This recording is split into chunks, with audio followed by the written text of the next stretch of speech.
وحملناه على ذات ألواح ودسر പലകകളും ആണികളുമുള്ള ഒരു കപ്പലിൽ അദ്ദേഹത്തെ നാം വഹിക്കുകയും ചെയ്തു. تجري بأعيننا جزاء لمن كان كفر നമ്മുടെ മേൽനോട്ടത്തിൽ അത് സഞ്ചരിക്കുന്നു.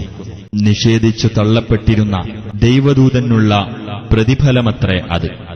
وَلَقَدْ تَرَكْنَاهَا آيَةً فَهَلْ مِن مُّدَّكِرٍ തീർച്ചയായും ആ പ്രളയത്തെ നാം ഒരു ദൃഷ്ടാന്തമായി അവശേഷിപ്പിച്ചിരിക്കുന്നു.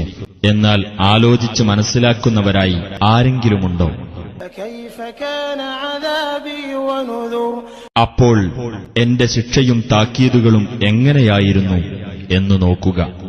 وَلَقَدْ يَسَّرْنَا الْقُرْآنَ لِلذِّكْرِ فَهَلْ مِن مُّدَّكِرٍ തീർച്ചയായും ആലോചിച്ചു മനസ്സിലാക്കാൻ ഖുർആൻ നാം എളുപ്പമുള്ളതാക്കിയിരിക്കുന്നു. എന്നാൽ ആലോചിച്ചു മനസ്സിലാക്കുന്നവരായി ആരെങ്കിലുമുണ്ടോ?